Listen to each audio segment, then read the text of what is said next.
is a really important part of public speaking. More importantly than just, I would say, as a discipline to be able to do, because writing poetry is different from performing poetry. And both of these can be different from appreciating poetry.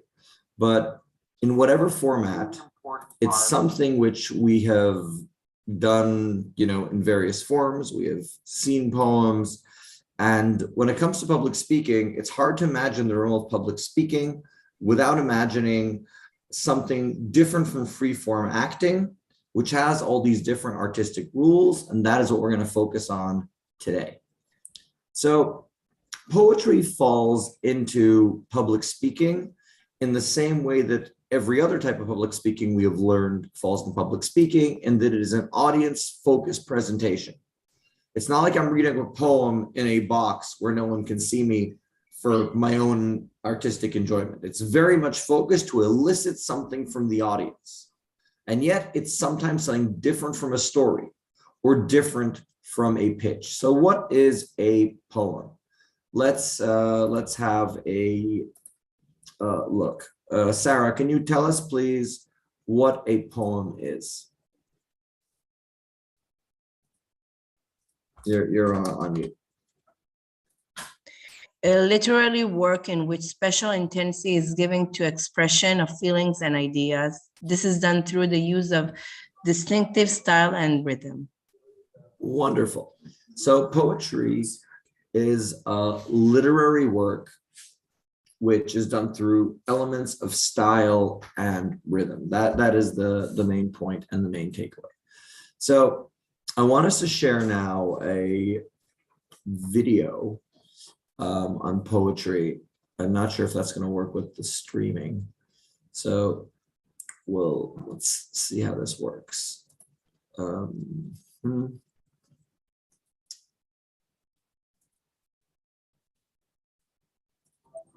Okay, it will indeed work. All right, so I did not make this video. This is a TED video, but I feel it covers what we're going to be talking about to get us started pretty well. So, can you all hear? Muhammad Ali spent years training to become the greatest boxer the world had ever seen. Can you hear? Moments to create the shortest poem. Not so good. Harvard's graduating class in 1975 with his message of unity and freedom. All right, so let's see how we can do this. Oh, wait, I think I know how to do this. Here, share sound and optimize for a video clip. All right, let's try it again.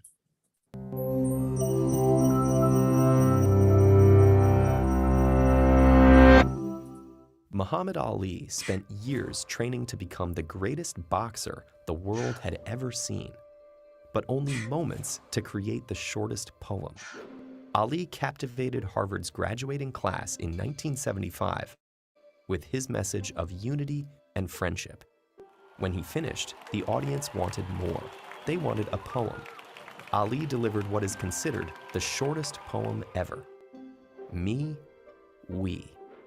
Or is it me, we? No one's really sure. Regardless, if these two words are a poem, then what exactly makes a poem a poem? Poets themselves have struggled with this question, often using metaphors to approximate a definition. Is a poem a little machine, a firework, an echo, a dream? Poetry generally has certain recognizable characteristics. 1. Poems emphasize language's musical qualities. This can be achieved through rhyme, rhythm, and meter, from the sonnets of Shakespeare to the odes of Confucius to the Sanskrit Vedas. 2. Poems use condensed language, like literature with all the water wrung out of it. 3. Poems often feature intense feelings, from Rumi's spiritual poetry to Pablo Neruda's Ode to an Onion. Poetry, like art itself, has a way of challenging simple definitions. While the rhythmic patterns of the earliest poems were a way to remember stories even before the advent of writing, a poem doesn't need to be lyrical. Reinhard Doll's Apfel and Eugen Gomringer's Silencio toe the line between visual art and poetry. Meanwhile, E. Cummings wrote poems whose shapes were as important as the words themselves, in this case, amplifying the sad loneliness of a single leaf falling through space. If the visual nature of poetry faded into the background, perhaps we'd be left with music. And that's an area that people love to debate. Are songs poems? Many don't regard songwriters as poets in a literary sense, but lyrics from artists like Paul Simon, Bob Dylan, and Tupac Shakur often hold up even without the music. In rap, poetic elements like rhyme, rhythm, and imagery are inseparable from the form. Take this lyric from the Notorious B.I.G. I can hear sweat trickling down your cheek. Your heartbeats sound like Sasquatch feet, thundering, shaking the concrete. So far, all the examples we've seen have had line breaks. We can even imagine the two words of Ali's poem organizing in the air: me, we. Poetry has a shape that we can usually recognize. Its line breaks help readers navigate the rhythms of a poem. But what if those line breaks disappeared? Would it lose its essence as a poem? Maybe not. Enter the prose poem. Prose poems use vivid images and wordplay, but are formatted like paragraphs. When we look at poetry less as a form and more as a concept, we can see the poetic all around us. Spiritual hymns, the speeches of orators like Martin Luther King Jr., JFK, and Winston Churchill, and surprising places like social media. In 2010, journalist Joanna Smith tweeted updates from the earthquake in Haiti. Was in B-room getting dressed when heard my name, tremor, ran outside through sliding door. All still now, safe, roosters crowing. Smith uses language in a way that is powerful, direct, and filled with vivid images. Compare her language to a haiku, the ancient Japanese poetic form that emphasizes bursts of brief intensity, with just 3 lines of 5, 7, and 5 syllables. The waters of poetry run wide and deep. Poetry has evolved over time, and perhaps now more than ever, the line between poetry, prose, song, and visual art has blurred. However, one thing has not changed. The word poetry actually began in verb form, coming from the ancient Greek poiesis, which means to create. Poets, like craftsmen, still work with the raw materials of the world to forge new understandings and comment on what it is to be human in a way only humans can. Dartmouth researchers tested this idea by asking robots to pen poetry. A panel of judges sorted through stacks of sonnets to see if they could distinguish those made by man and machine. You may be happy to know that while scientists have successfully used artificial intelligence in manufacturing, medicine, and even journalism, poetry is a different story. The robots were caught red-handed 100% of the time.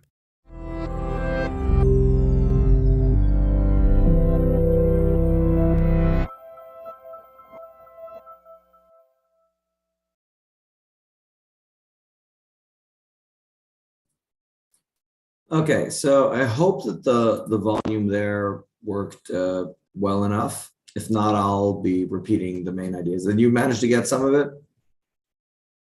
Okay, so when we're going again through poetry, poetry is more like music. It has different rules that that we hear and that we see, and that serve different purposes.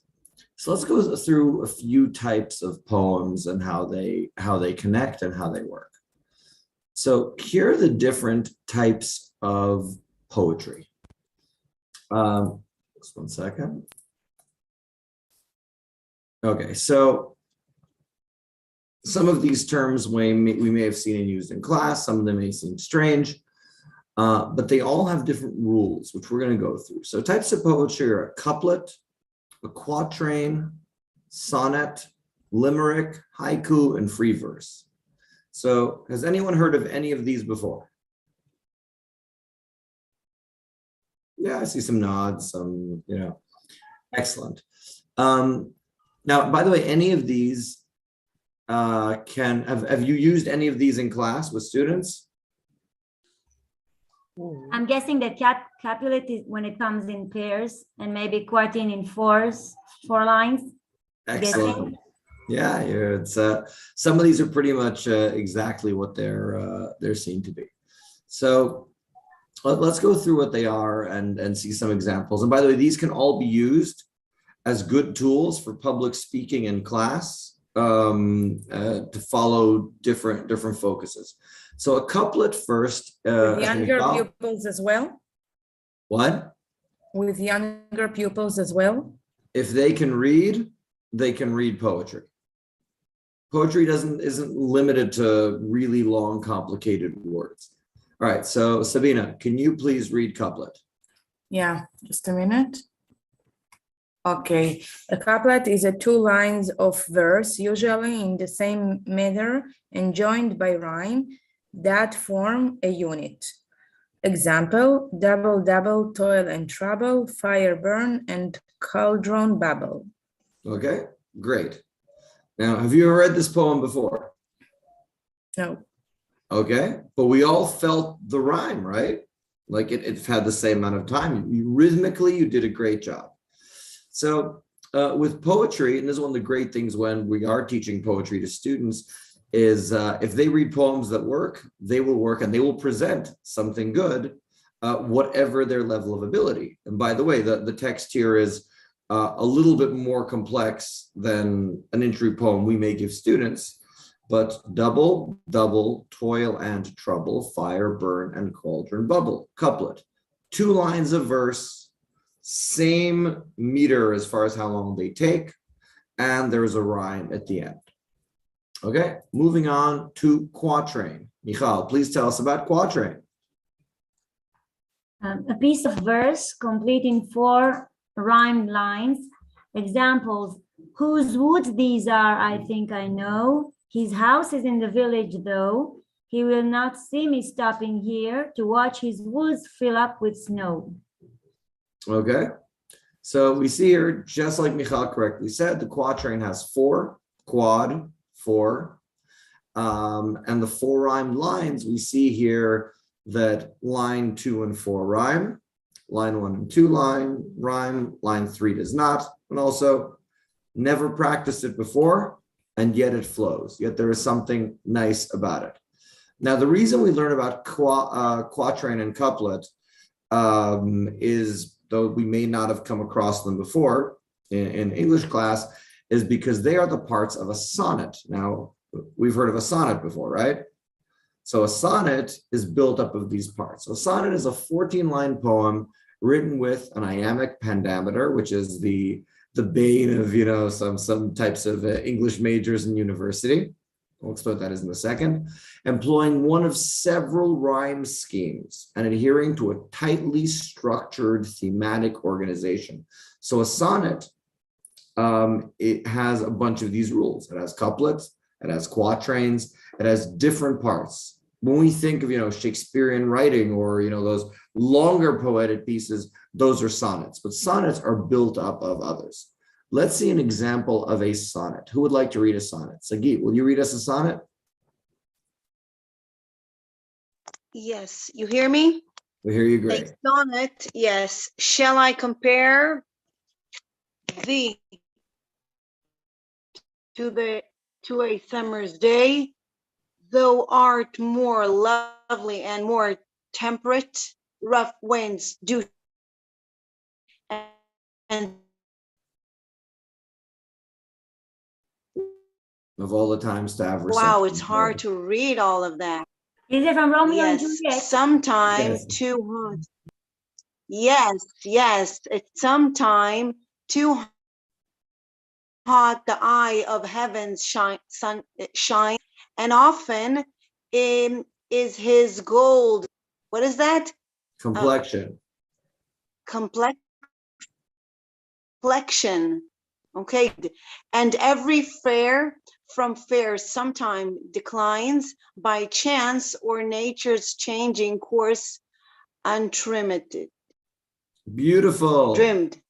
Yes. Yeah, we had a drop of lag because the internet gods. Wow, that's hard because we don't use so much these we kinds definitely of don't use a lot of these words. By the way, this is actual Shakespeare. So I wanted, I'm not Anytime expecting us developing? to, do this at time, but here Sometimes too hot the eye of heaven shines, and often is his gold complexion dimmed.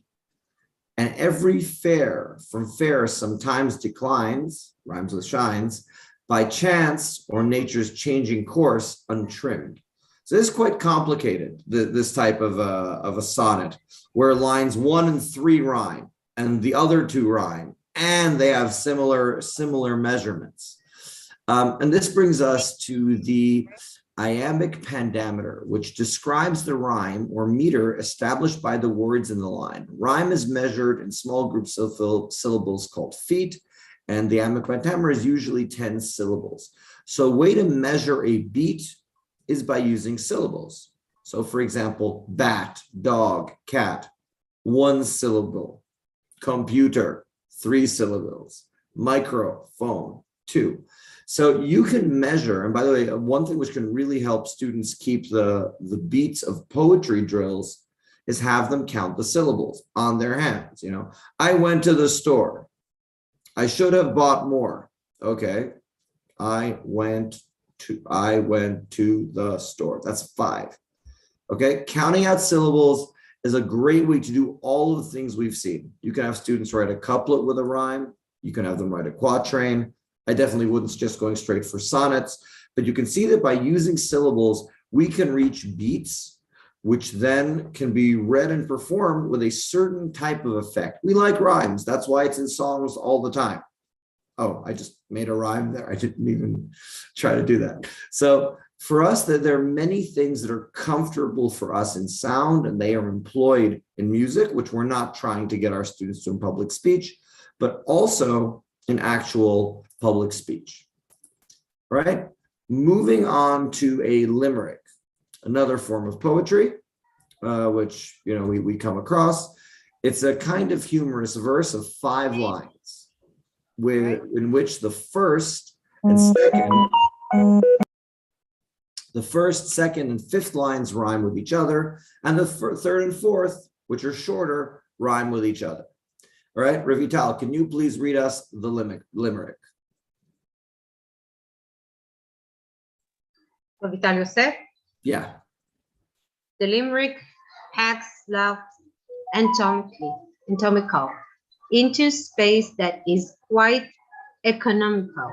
But the good ones I've seen so seldom are clean, and the clean ones so seldom are comical. Nice. You all felt that? Like, have you ever read this before? Daniel, can you? No, I didn't, but I love poetry. Right? I love poetry. I read a lot of poetry, and Shakespeare and Sesame, the Hero, Gam. I read it, so I love poetry. Excellent. The problem is that kids don't like it. When there's a poem in the course book, they just hate it. I have to say, at least at elementary, that's what I feel. Poetry is singing. If you will, because it's difficult. It's quite difficult. The poetries in elementary are stupid. They're about food and stupid. I like Charles Silverstein. Interesting at all in elementary, so none of them like to hear about it or learn about it. But these kinds in high school, we love it because we also learn them. But and for elementary schools, the kids really don't enjoy it. Yeah. Okay, but I think feel it's a very good point that a lot of the times the students' connection to the subject matter comes from the quality of the subject matter. I've been given, essays in high school to read, which I thought were really depressing. I'm like, if this is what we're being given, why should I be excited about this? And at the same time, you can find some material that's really good and really interesting and thought-provoking. So I think in the places where we have the freedom, if we want to use any of these to engage with public speaking, try to find, easier ones, better ones, not to go for like exactly what was said. Because we heard here 6 different opinions saying, hey, by us, this doesn't work. By us, this works great. So the subject matter, you can make something good rhyme or not. You can take, a rap verse in class about something very serious and show that it is an example of these same poetic structures. So what we saw now, the example that was read, the limerick packs a laugh anatomical into a space that is quite economical. but the good ones I've seen so seldom are clean, and the clean ones so seldom are comical. So this is what about like limericks and saying that they, aren't always as interesting. So it's actually the subject matter that we're talking about. So within limericks, by the way, they're they come in stories, people in shoes, and the man from Nantucket, and all of these others that you can find. But the main thing to realize is the structure. A, B, B, B, A. So it's like 1, 2, and 5 rhyme, and 3 and 4 rhyme. That's the idea. So we see here, as opposed to the couplet where it's rhyme, rhyme, and the quatrain of 1, 3, 2, 4, here we see 1, 1, 2, 2, and then 1 again. Then we get to the haiku, right? So a haiku is an unrhymed poem consisting of 17 syllables. It must be 17, arranged in 3 lines of 5, 7, and 5 syllables respectively. Right? Let's have someone read it and read before. Hofit, can you please read us this haiku? Okay. A haiku is an just a minute. Okay. Is an unrhymed poem consisting of 17 syllables arranged in 3 lines of the 5, 7, and 5 syllables respectively. An old silent pond, a frog jumps into the pond, splash, silence again. Okay, beautiful. Okay. It can be pretty simple. An old silent pond, a frog jumps into the pond, splash, silence again. And this is probably one of the easier ones to have students write in class. And this is actually going to be our drill right now, to show how within all these poetry rules, things can be created in a relatively simple fashion. And it's like, look, you now created a poem. Poems of varying degrees can be considered art. So we're going to be doing a haiku. Before that, I want to point out that there's also free verse, which is no real form. Like usually, if any type of rhyme, it employs couplets or quatrains. However, free verse has no specific style, and you'll see slam poetry told as a story, which doesn't rhyme and doesn't have syllables, but still reaches that goal. For example, I wanted to write, and then my mind blanked. I wasn't sure what the next word was going to be, but I knew it would come to me, as it does when I dream and think forward and connect to myself, because I have never been left alone, lacking inspiration. So, something like that. Okay, so what we're going to do right now in our drill, we're going to take 10 minutes. I would like everyone to write a haiku. All right. Before we do that, though, I want to ask, are there any questions? Excellent. Okay, so I'm going to stop the stream and we are